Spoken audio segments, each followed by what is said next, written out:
नमस्कार मित्रों, मैं सिद्धांत फिर से उपस्थित हूँ आप सबके समक्ष अपनी नई कहानी को लेकर। तो आइए शुरू करते हैं अपनी इस नई कहानी को जो बहुत रोचक और मज़ेदार है। आप लोगों को उम्मीद करता हूँ आप लोगों को मेरी कहानी पसंद आएगी। तो कहानी का नाम है सोने की गेंद।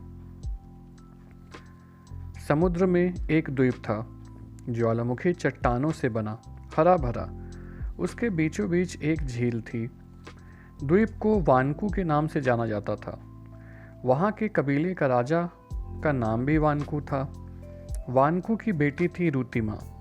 सुंदर रुतिमा का स्वभाव भी सुंदर था। राजा प्रजा की दुलारी थी वह। द्वीप पर सुख शांति का साम्राज्य था। सब खुश थे। एक दिन वानकू उदास परेशान घर में आया। रुतिमा अपनी पालतू बिल्ली से खेल रही थी। उसने सुना पिता उसकी माँ से कह रहे थे बादल घिर रहे हैं। उसने चौंक कर खिड़की से बाहर झांका। आकाश एकदम नीला था, कहीं बादलों का नाम निशान तक नहीं था। तब पिताजी कैसे कह रहे हैं बादल घिरने की बात। यही सोचती सोचती रुतिमा अंदर पहुंची। जाकर वानकू के गले से लिपट गई। लेकिन राजा ने रोज की तरह स्नेह बरसाती आंखों से उस पर प्यार नहीं उड़ेला। उसके हाथ झटक दिए। बोला, अब तुम बड़ी हो गई हो, शिष्टाचार सीखो। सहम गई बेचारी रुतिमा। बोली, तुम कह रहे थे कि आकाश में काले बादल घिर रहे हैं। मैं देख आई, कहीं कुछ नहीं है। रुतिमा ने यह बात ऐसे भोलेपन से कही कि वानकू हंस पड़ा। बोला, बेटी तुझे नहीं दिखेंगे ये बादल, पर मैं तो भली भांति देख रहा हूँ। पास वाले द्वीप के राजा ने धमकी दी है। कहा है कि अगर उसकी शर्त ना मानी गई तो वह द्वीप की झील के पानी का रंग लाल कर देगा। क्या शर्त है? रुतिमा ने पूछ लिया। वानकू की आंखें लाल हो उठी। वह वनमानुस कहता है कि तुम्हारी शादी उससे कर दूं, नहीं तो। सचमुच वनमानुस जैसा ही भयानक था पड़ोसी द्वीप का राजा। एक बार कहीं और जाता हुआ वह कुछ देर के लिए वानकू के तट पर रुका था। तब वह भी पिता के साथ उससे मिलने गई थी। उसे देखकर सिहर उठी थी रुतिमा। लंबा तगड़ा शरीर, छोटी आंखें, काला रंग, लंबी दाढ़ी, सारे शरीर पर रीछ जैसे बाल। वनमानुस राजा को करारा जवाब भेज दिया गया। साथ ही वानकू राजा अपनी तलवार की धार पर रखने लगा। तीरों को कुसाऊ जड़ी के घातक विष में डुबाया जाने लगा। रुतिमा का मन हर समय डरा डरा रहने लगा था। एक शाम वह पर्वत पर खड़ी समुद्र की ओर देख रही थी। तभी कहीं दूर तुरही का स्वर गूंजा। अनेक नावें किनारे की ओर बढ़ती नजर आईं। वह चीख कर भाग खड़ी हुई। वनमानुस राजा ने हमला कर दिया था। वानकू राजा वीरता से लड़ता हुआ मारा गया, क्योंकि शत्रु सेना बहुत बड़ी थी। अन्य बहुत से वीर भी काम आए। रुतिमा भागकर एक गुफा में छिप गई, पर वनमानुस के सिपाहियों ने उसे ढूंढ निकाला। वनमानुस राजा उसे देखकर खूब हंसा। फिर उसने रुतिमा से कहा, मैं तुम्हें अपनी रानी बनाऊंगा। सोचने के लिए एक दिन का समय देता हूँ। भागने की कोशिश मत करना, चारों ओर पहरा है। रात भर रोती रही रुतिमा।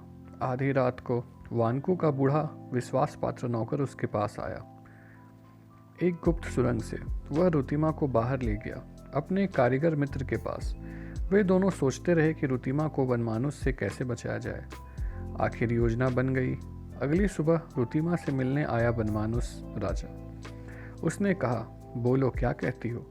योजना के अनुसार रुतिमा ने कहा, मंजूर है। पिताजी की मृत्यु हो गई है, इसलिए विवाह 1 महीने बाद होगा। तब तक मैं अपने सुनार से जड़ाऊ जेवर बनवाऊंगी। वनमानुस राजा ने खुशी खुशी मान लिया। कारीगर रुतिमा के लिए चुपचाप गुफा में एक नाव बना रहा था। वो ऊपर से सोने से मढ़ी हुई थी। दूर से देखने पर सोने की विशाल गेंद की तरह दिखाई पड़ती थी। आखिर सोने की गेंद तैयार हो गई। उसमें रुतिमा के रहने खाने का प्रबंध था। ताज़ा पानी भी रखा था। एक रात बूढ़े नौकर व कारीगर ने रुतिमा को उस गेंद में बंद कर दिया। फिर लुढ़काते हुए किनारे पर ले गए। पानी में धकेल दिया। लहरें उसे किनारे से दूर ले गई। रुतिमा के सामने एक ही उद्देश्य था कि वह किसी भी तरह शत्रु के हाथ से बच निकले।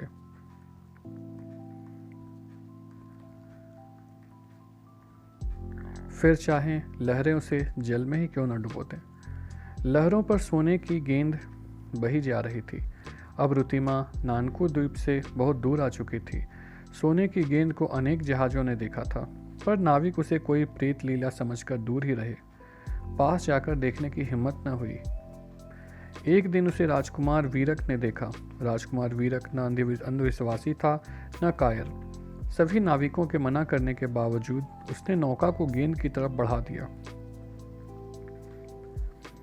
मछलियों का जाल फेंका और उसमें फंसाकर सोने की गेंद को ऊपर खींच लिया। रुतिमा के जीवन में एक नया अध्याय शुरू होने वाला था। राजकुमार ने यात्रा स्थगित कर दी। जहाज का रुख अपने देश की ओर मोड़ दिया। सोने की गेंद को उठाकर अपने कक्ष में ले गया। सोने की गेंद के अंदर बैठी रुतिमा सोच रही थी, न जाने अब क्या होगा। राजकुमार का महल समुद्र के किनारे एक ऊंची चट्टान पर बना हुआ था।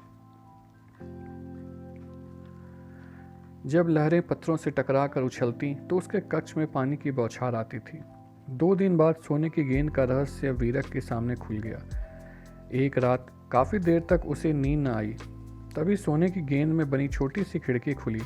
रुतिमा ने बाहर झांक कर देखा। वीरक तो जैसे इसी अवसर की प्रतीक्षा में था।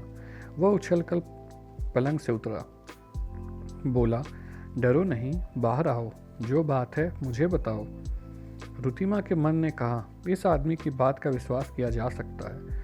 वह सहमति झिझकती बाहर आ गई। फिर उसने आंसुओं के बीच अपनी दुख गाथा वीरक को बता दी। राजकुमार को उससे सहानुभूति हो गई। बोला, मैं तुम्हारी मदद करूंगा। सुबह वह रुतिमा को लेकर माँ के पास गया। उसे सब बताया, लेकिन राजमाता के कठोर हृदय में रुतिमा की करुणा कथा सुनकर कोई कोमल भाव नहीं जगा। वह कठोर दृष्टि से रुतिमा को देखने लगी। रुतिमा घबरा गई। रुतिमा राजकुमार को भाग गई थी। वीरक उसे अपनी जीवन संगिनी बनाने के बारे में सोचने लगा, लेकिन सबसे बड़ी बाधा थी राजमाता। वह किसी भी कीमत पर तैयार नहीं थी। एक बार राजकुमार को किसी आवश्यक कार्य से बाहर जाना पड़ा। रुतिमा अकेली रह गई। राजमाता को अवसर मिला। उसने रुतिमा को सोने की उसी गेंद में बंद करके राजमहल की छत से समुद्र में फेंकवा दिया। लहरें रुतिमा को जल्दी ही दूर बहा ले गई। राजकुमार लौटा तो उसे रुतिमा कहीं दिखाई नहीं दी। उसने पूछा तो राजमाता ने कहा, बेटे, हमें कुछ पता नहीं, न जाने कहाँ चली गई, शायद कहीं भाग गई। हाँ, एक रात को समुद्र में कुछ गिरने की आवाज़ जरूर आई थी। राजकुमार को सच समझते देर नहीं लगी। उसी समय रुतिमा के खोज में निकल पड़ा। भटकते हुए कई महीने बीत गए, लेकिन कुछ पता न चला। आखिर निराश होकर उसने लौटने की सोची। शायद रुतिमा समुद्र में डूब गई। यही सोच राजकुमार ने एक दिन उसके जहाज ने किसी द्वीप के किनारे लंगर डाला। उसने सुना वहां हर आदमी एक नई देवी की बात कर रहा था। सुनते ही उछल पड़ा वीरक। तुरंत द्वीप पर गया। वहां मैदान में सोने की वही गेंद रखी दिखाई दी। राजकुमार ने रात को गेंद के पास ही डेरा डाला। अंधेरा हुआ तो वह गेंद के पास गया और धीरे से बोला, रुतिमा, मैं हूँ वीरक। रुतिमा बाहर निकल आई। उसे देखकर रो पड़ी। जो कुछ गुजरा था उसे बता दिया। बोली, इस द्वीप के लोग देवी समझकर पूजते हैं। मुझे लहरों ने मेरी नाव को किनारे पर फेंक दिया था। वीरक अंधेरे में रुतिमा को चुपचाप अपने जहाज पर ले गया, फिर तुरंत वहां से चल दिया। वीरक ने सेना इकट्ठी कर वानकुई द्वीप पर आक्रमण किया। उसने वरमानुस राजा को मार गिराया, फिर रुतिमा के साथ वहीं रहने लगा। कहानी समाप्त। मित्रों, अगर आपको मेरी कहानी अच्छी लगी हो तो प्लीज़ मेरे चैनल को लाइक, सब्सक्राइब एंड शेयर करना ना भूलें। धन्यवाद।